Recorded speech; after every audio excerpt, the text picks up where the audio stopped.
Capítulo cuarto. La Reforma.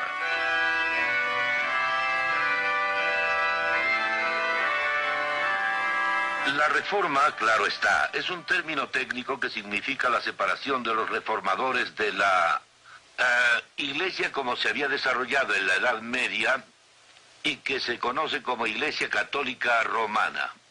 Pero en realidad lo que la Reforma tenía que entender era el alejamiento de los elementos humanistas que intervenían en la Iglesia durante la época medieval.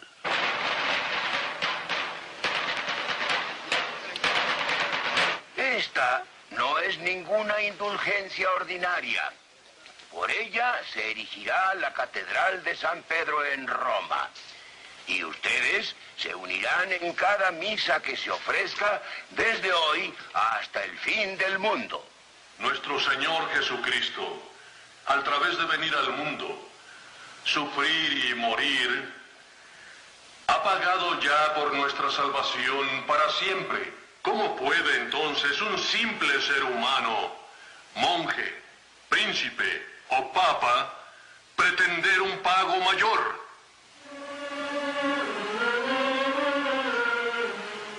En materia de fe, no creo que ni el concilio, ni el papa, ni ningún hombre tenga poder sobre mi conciencia.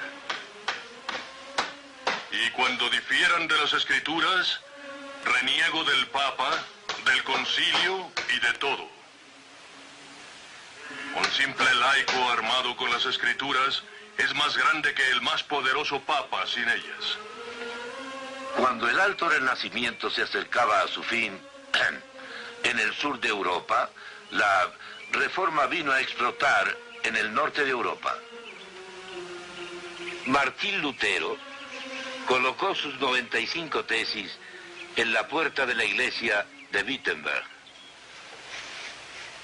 Zwingli hizo que Zürich rompiera con la iglesia de Roma.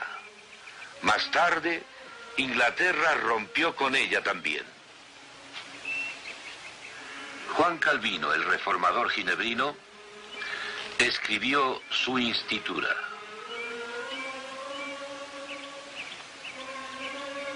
Martín Lutero tradujo la Biblia al alemán,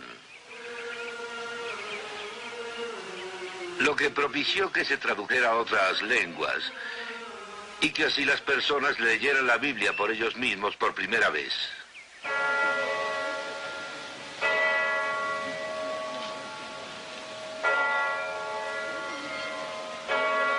La Biblia les demostró que las personas individuales podían llegar a Dios por la fe sobre la base de la obra concluida de Cristo. Todo era solo por gracia de Dios. Previamente, la persona que entraba a alguna de estas iglesias la apartaba de lo que era el centro de su adoración, el altar que estaba en el frente localizado en el presbiterio separado por un cancel de madera o de fierro.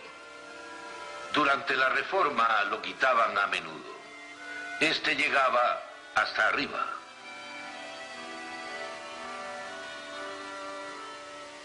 Luego la Biblia se colocó en donde estaba el cancel, para demostrar que la enseñanza de la Biblia le abrió el camino a las personas para llegar a Dios directamente.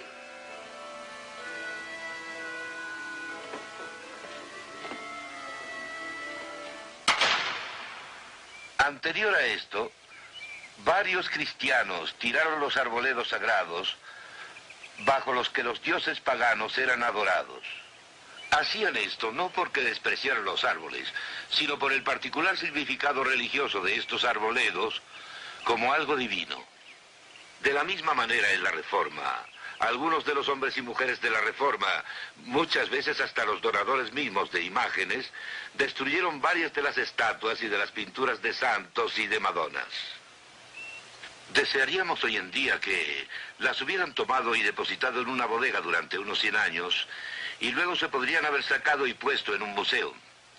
En ese momento de la historia eso era demasiado pedir. Para la mujer y el hombre de la Reforma, estas no eran objetos de arte. Eran imágenes para adorar, obstáculos que se interponían entre ellos y Dios. Habían descubierto el énfasis bíblico. Solo hay un mediador, Jesucristo. Estas imágenes vinieron a representar para ellos lo que antes habían rechazado en su religión. ¿Qué habían rechazado? 1. Que la Iglesia había igualado su autoridad con la autoridad de la Biblia. Solo hay una interpretación adecuada de las Escrituras, la que la Iglesia ha establecido. Si las Escrituras estuvieran en manos de cualquier hombre, cualquier mozo o porquero que leyera en su propio idioma y lo interpretara él mismo, ¿qué pasaría? Pues entonces tendríamos más cristianos, padre. 2. Que la Iglesia agregó a la obra concluida de Cristo para la salvación las obras del hombre. ¿Quién vería a su madre en llamas cuando con una ofrenda de plata puede liberarla? Ya que en cuanto la moneda cae al cofre, un alma recibe el descanso eterno. Y 3. Desde el tiempo de Tomás de Aquino, la Iglesia fue así combinando la enseñanza bíblica con la pagana. Recordarán que para Tomás de Aquino la voluntad había sucumbido, pero la mente no. Gradualmente esta idea dio lugar al alto renacimiento del sur, que estaba basado en un ideal humanista. El hombre se convirtió en el centro y la medida de todo. La combinación del pensamiento bíblico y del pagano se advirtieron de varias maneras. Rafael, por ejemplo, compensó su escuela de Atenas, aquí Platón y Aristóteles, mediante su representación pictórica que se encuentra en el muro opuesto. Se le llama la disputa, ya que trata la naturaleza de la misa. Miguel Ángel, aquí en la Capilla Sixtina, pintó por igual a las profetisas paganas y a los profetas del Antiguo Testamento. William Farel, el primer reformador francés, predicó en esta iglesia. Aquí está sosteniendo la Biblia en alto. Para Farel y los otros reformadores solo existían las Escrituras. Cuando Erasmo de Róterdam apoyó una moderada reforma de la Iglesia, Farel protestó y expuso que estaba por principio contra el humanismo en sus dos facetas: el humanismo del Renacimiento y el conocido humanismo cristiano de Erasmo. Erasmo hizo una contribución a la Reforma al editar el Nuevo Testamento en el griego original y exhortó a que se tradujera a todos los idiomas. Su humanismo cristiano era más débil que una cristiandad consistente y Farel se le opuso.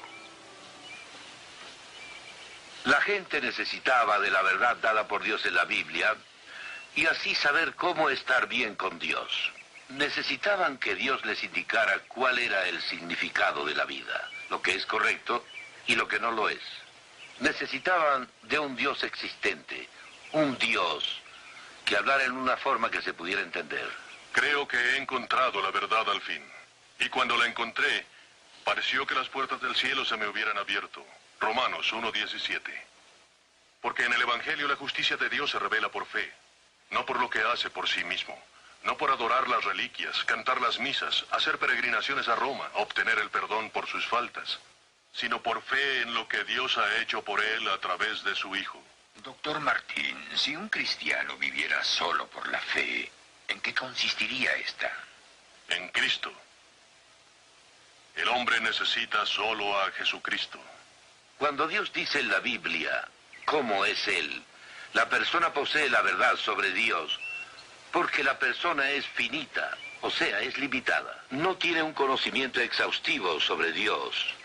Lo que tiene es la verdad sobre Dios. Por lo que Dios expone en las Escrituras, recibe la verdad sobre la moral, el significado y los valores. La Biblia también nos habla acerca de la humanidad y la naturaleza. Por ejemplo, ¿por qué las cosas existen y el porqué de la forma que tienen? El hombre de la Reforma no tenía problema al tratar de determinar el significado y los universales de lo individual, o sea, los particulares, en la forma en que el hombre humanista del Renacimiento lo hacía. porque la Biblia brinda una unidad entre los universales y las cosas individuales, o sea, los particulares. Nos hace conocer tanto a Dios como el universal último, y también al hombre y la naturaleza. Debo enfatizar, sin embargo, que la Reforma no fue una edad de oro, no fue perfecta. En muchos sentidos, no era congruente con la Biblia y su enseñanza, que los reformadores trataban de acoger, no solo en lo religioso, sino en su forma de vida. Por ejemplo, consideremos a Lutero, su posición equívoca en cuanto a las guerras campesinas. En un ámbito diferente, no se mostró gran ahínco en llevar el mensaje cristiano a otras partes del mundo. Y así, a pesar de muchas y serias inconsistencias, el hombre de la Reforma en su enseñanza central regresó a la Biblia y su instrucción y al ejemplo de la Iglesia antigua. Así se abrió un nuevo camino, no solo en el aspecto religioso, sino también en el cultural y en el social.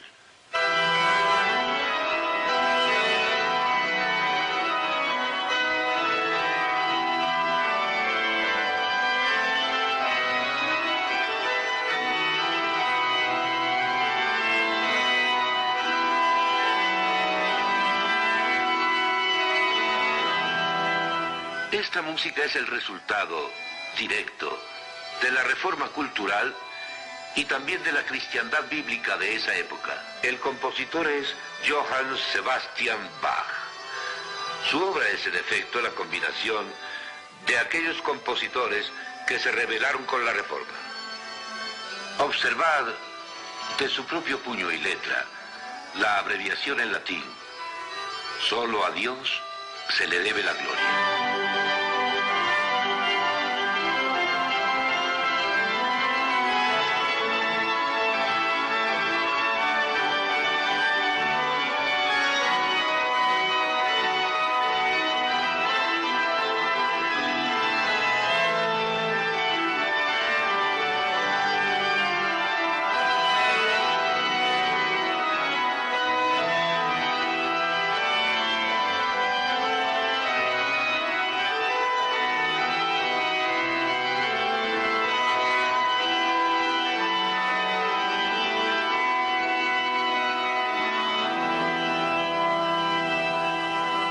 Debemos entender que la Reforma tuvo muchas facetas, aunque en realidad los resultados de la Reforma no se advirtieron de inmediato, sino a lo largo del tiempo. Desde el mero principio, las formas de vida comenzaron a cambiar, gracias a la base de la enseñanza de la Reforma. El gobierno de la Iglesia, por los diáconos de la congregación, dejó libre el paso para un mayor desarrollo democrático. El hombre, según la Biblia, está hecho a la imagen de Dios, por lo tanto, tiene dignidad. En tiempos de la Reforma, esto significaba que todas las vocaciones en la vida eran dignas. La del honesto mercader o del ama de casa, así como la del rey.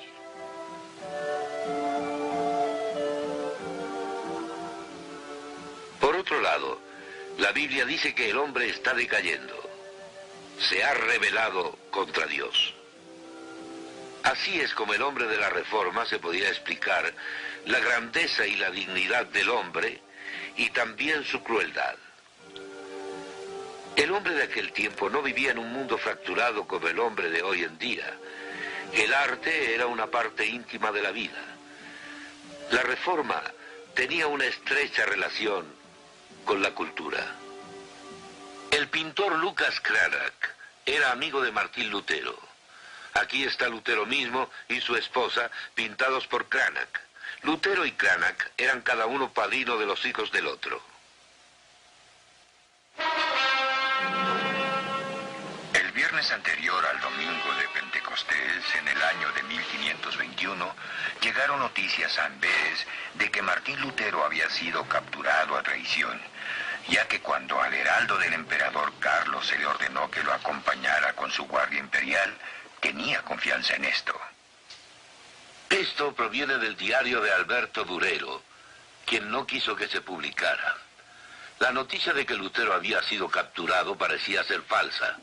Su vida estaba en peligro, pero sus amigos lo escondieron. Y fue iluminado por el Espíritu Santo y manifestó su verdadera fe cristiana.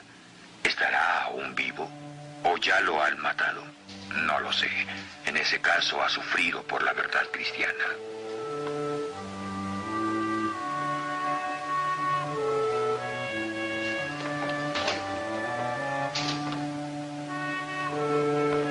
Si hubiéramos perdido a este hombre que ha escrito más claramente que ninguno de los que ha vivido durante los últimos 140 años y a quien se le ha donado un espíritu tan evangélico, te alabamos, oh Altísimo Señor.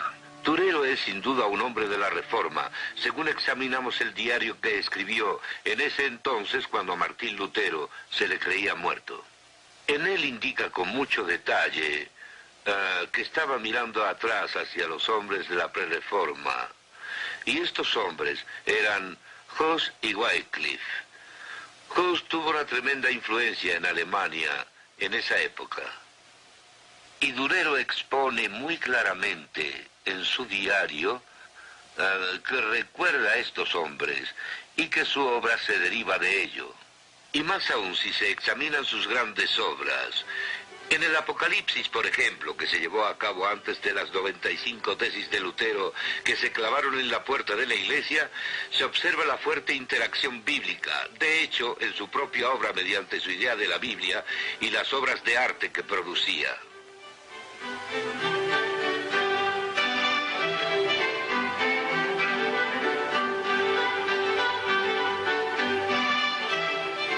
Las huellas de la creatividad del hombre representan su concepto del mundo que casi siempre se deja entrever. Y el arte que surgió de la Reforma muestra las huellas de su base bíblica. Para Durero, el mundo de Dios tenía valor, verdadero valor, pero no valor por sí solo. Era una creación de Dios.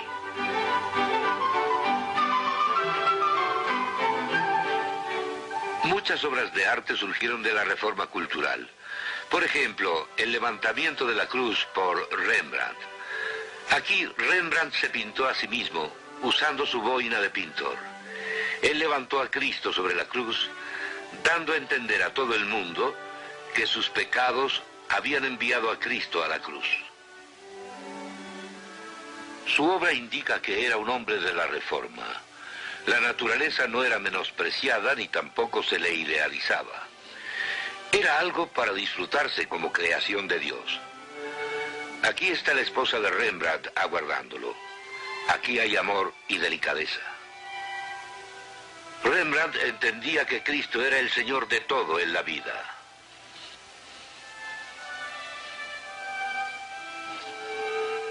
Por lo que hemos visto, está claro que cualquiera que diga que la Reforma menospreció el arte y la cultura, o que no produjo arte y cultura, no sabe lo que dice o no es honesto.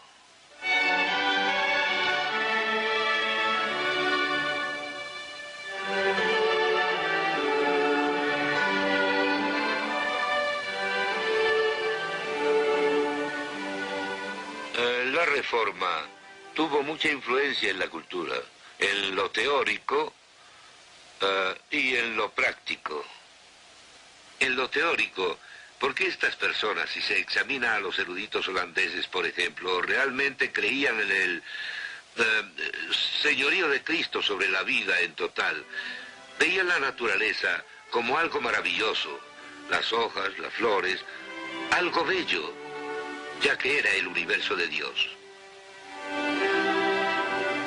En lo práctico, por supuesto, sencillamente produjo más cultura, fluyendo hacia adelante como en ríos. La pintura de la Reforma holandesa es uno de los puntos máximos de la pintura en el mundo entero.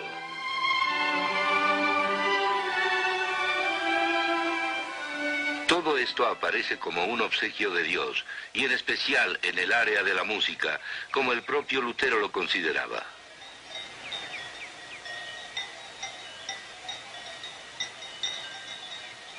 Este libro contiene los salmos con arreglo musical. Proviene de Ginebra. Algunas personas creían que eran muy alegres y hasta con ironía les llamaban gigas ginebrinas. El propio Martín Lutero era un excelente músico, tenía buena voz de tenor y como instrumentalista se desenvolvía con destreza y vigor. Cuando su maestro de coro, Johann Walter, editó el libro de cantos de Wittenberg, Lutero mismo escribió en el prefacio: No soy de la opinión de que todas las artes deban ser destruidas ni que perezcan a través del Evangelio como personas fanáticas pretenden, pero con gusto querrán verlas y en especial la música como sirvientes de Dios quien las creó y nos las donó.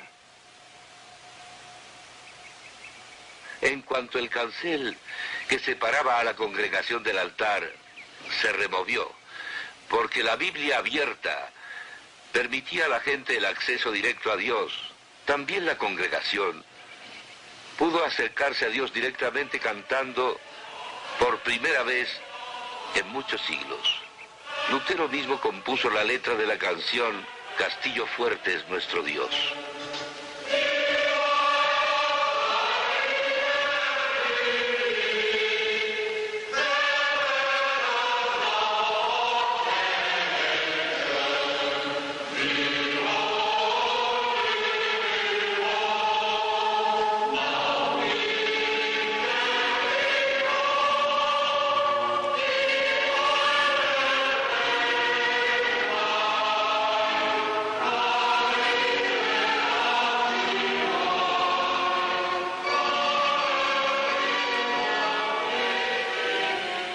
Hasta cierto punto, en el desenvolvimiento del Renacimiento, se pudo haber ido en una buena dirección o en una mala. La libertad se introdujo, lo mismo en el norte por la Reforma que en el sur por el Renacimiento. Pero en el sur se produjo licencia.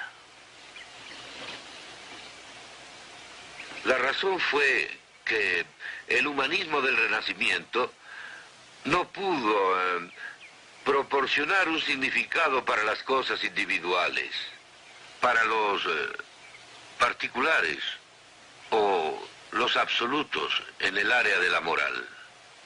El humanismo que comenzó con el hombre como centro llega a no tener un significado para el hombre.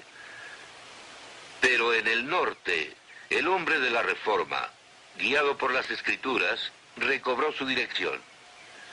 Y la totalidad de la vida, así como la naturaleza, se convirtieron en algo bello y digno. Al hombre se le dio una razón para ser grande y se le dio una razón para ser libre, y todavía se precisaron valores absolutos. Puede decirse de esta manera: los elementos humanistas del Renacimiento se centraron en el hombre autónomo. La Reforma se centró en el Dios infinito y personal que no había guardado silencio, sino que había hablado en la Biblia. A menos de que me convenzan por las Escrituras, estoy sujeto a mis creencias por el texto de la Biblia. Mi conciencia depende de la palabra de Dios. Aquí me estaciono. No puedo cambiar. Dios me protegerá. Amén.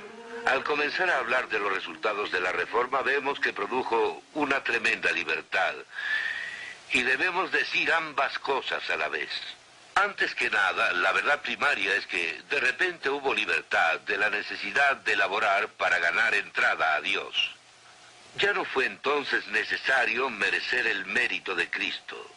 Uno debe entender la terrible esclavitud psicológica, porque si se esfuerza uno 100 veces para merecer el mérito de Cristo, ¿cómo sabe que no se tiene que esforzar uno 101 o 102 veces? Es una terrible esclavitud, y así cuando llegamos al Evangelio, a las buenas nuevas de que Cristo ya lo hizo todo y aceptamos esto mediante nuestra fe, quedamos libres de esta horrible, horrible limitación de que he hablado. Nos brinda muchas otras libertades, porque es una terrible limitación en realidad como hombre y hombre finito tener que actuar como Dios y lograr nuestros absolutos o tratar de hacerlo porque no se puede. Es una esclavitud, y repentinamente cuando encontramos en la Biblia misma todo lo que nos proporciona los absolutos, estamos libres entonces para funcionar, ya sea en el área de la ciencia o la moral, o en cuestiones sociológicas o en patrones del comportamiento. Estamos libres para operar dentro del círculo de los absolutos que las Escrituras nos brindan.